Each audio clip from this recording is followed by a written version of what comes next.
joining us for Up with KREM. I'm Nicole Hernandez. Happy Wednesday. We do want to get straight to our weather this morning with our meteorologist Thomas Patrick. Thomas, I feel like it's been raining a lot the past few days. Is it sticking around?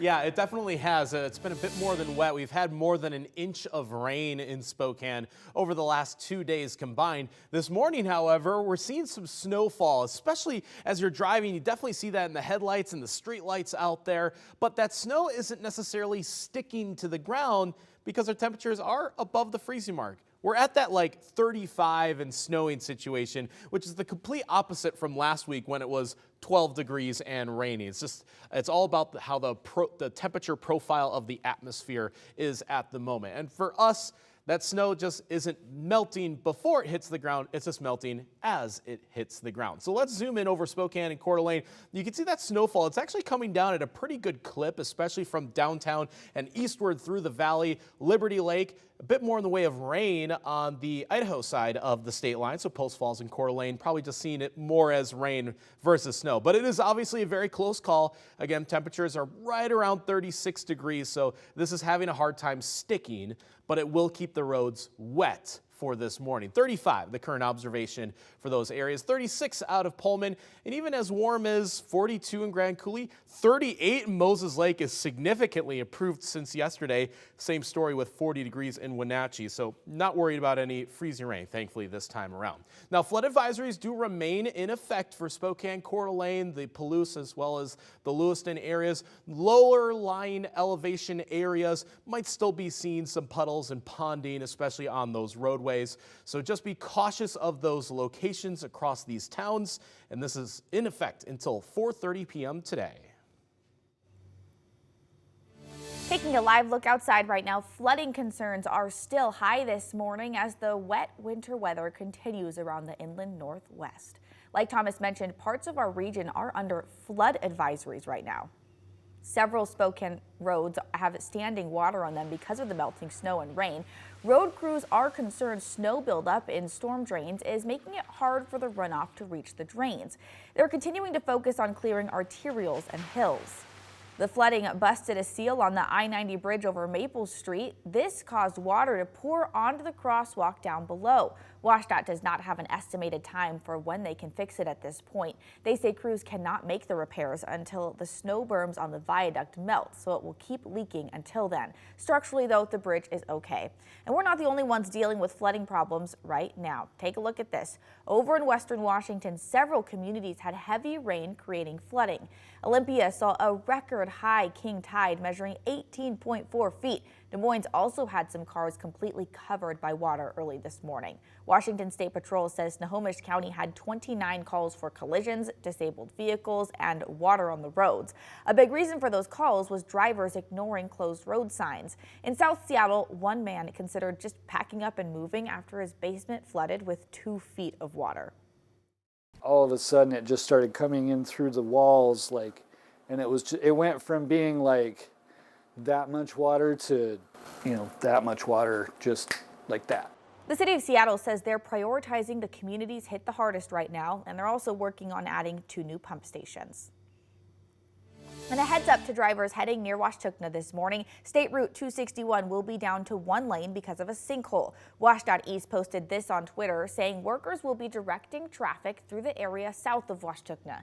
Crews will be on site later this morning to start assessing the damage. And new overnight, one man is in the hospital after a shooting in Othello. Adams County Sheriff's deputies responded to a shooting at a house on Christina Road. When they got there, they found a 20-year-old man with a gunshot injury. Paramedics took him to a nearby hospital, and he is in stable condition. In a Facebook post, the sheriff's office says 1 adult and 2 minors have been taken into custody. Investigators are asking anyone with information related to the shooting to call the sheriff's office at the number on your screen. And this morning, a man is still in the hospital after a shooting at an apartment complex on North Cherry Street in Spokane Valley. According to the Spokane Valley law enforcement, the shooting started as an argument between 2 men. Someone called 911 saying a man had shot someone inside a car in the complex's parking lot. The person who was shot drove off, but the shooter stayed at the complex where police later arrested him. Deputies found the victim in the parking lot of Plants Ferry Park with a gunshot wound to his upper leg. Paramedics took him to the hospital for potentially life-threatening injuries. Detectives say there is no threat to the public. Happening today, there will be a hearing for the federal lawsuit against the city of Spokane about the I-90 homeless encampment. Jules Helping Hands and Disability Rights Washington filed the lawsuit back in October. The lawsuit claims forcing people out of the camp is unconstitutional. It also says arresting those who refuse to leave violates their rights. Earlier this month, a federal judge granted a temporary restraining order that prevents law enforcement from entering the camp without probable cause. The hearing is set for 1 this afternoon in Yakima. And this morning, we have an update from the Moscow Police Department in the investigation into the murder of 4 University of Idaho students. Moscow police are dismissing a U of I professor as a person of interest in the crime. This comes after a TikTok video claimed that the professor was responsible for the murders. We previously reported TikTok user Ashley Gillard posted videos accusing the professor of murdering the 4 students on November 13th. Because of those videos, the professor is suing Gillard for defamation. She says the videos are false, made her fear for her life, and have damaged her reputation. Police say they do not think the professor had anything to do with the crimes. We're fact finders. That's what an investigation does. It puts all the pieces together so that we can paint the picture, so that when an arrest is made and it goes to trial, that we can lay that all out for a jury to be able to see the facts and see how we got from point A to point B. Now, it's been just over 6 weeks since the murders, and KREM 2 is still pushing for information from investigators. Our Shannon Mowdy sat down one-on-one with the Moscow police chief to find out where the investigation stands right now. In a release Tuesday afternoon, Moscow police announced there's still no identified suspect in the quadruple homicide on King Road, though they believe someone knows the missing piece of this picture. We've had over 17,000 tips. Chief James Fry says the small department is still staying focused on finding facts in a muddle of rumor. The online stuff, that's going to happen, right? I mean, that's just the day and age we're in. There's a lot of people who are sending us tips and stuff through that, and we're going to look into all those as well. So some of it's very useful, some of it can be distracting. A nationwide team's going through all those bits of information, looking for that one piece that could change everything. Maybe you saw something that you don't know is the key, but maybe detectives and law enforcement know that that's the thing they need. That's exactly right, and that's why we've asked people, with any pictures from that night or any video, to send it to us, send it to our tip line. We again want to share with you that tip line. If you have any information you think could help police with their investigation, call the Moscow Police tip line at 208-883-7180. You can also send an email to the email address on your screen. Taking a live look at the Vatican right now, earlier this morning, Pope Francis says his predecessor, Pope Benedict, is, quote, very sick. A Vatican spokesman said Benedict's health has declined over the last few hours. Pope Francis asked for prayers for Benedict to, quote, console him until the end. In 2013, Pope Benedict became the first pope in 600 years to resign from his position because of his age and health issues. The 95-year-old has been living in the Vatican since his resignation, away from the public eye.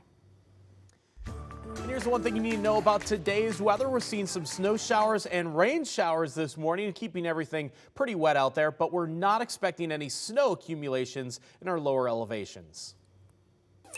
And there's the alarm. It's time for your wake-up call. We are just 3 days away from the new year, but before you make all your resolutions, we first want to know what the highlights of this past year have been. We've been getting them in all morning. Someone saying, I got to see my former college improv troupe and perform together.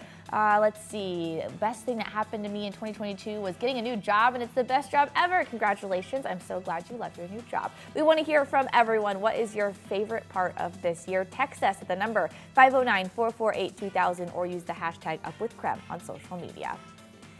And before we go, let's take a live look outside right over Riverfront Park. Still an hour and 20 or so minutes away from sunrise this morning. We say good morning to you, Inland Northwest. Happy Wednesday. Let us know where you're watching from. Grab a cup of coffee or tea and join us for more Up with KREM in just a few minutes.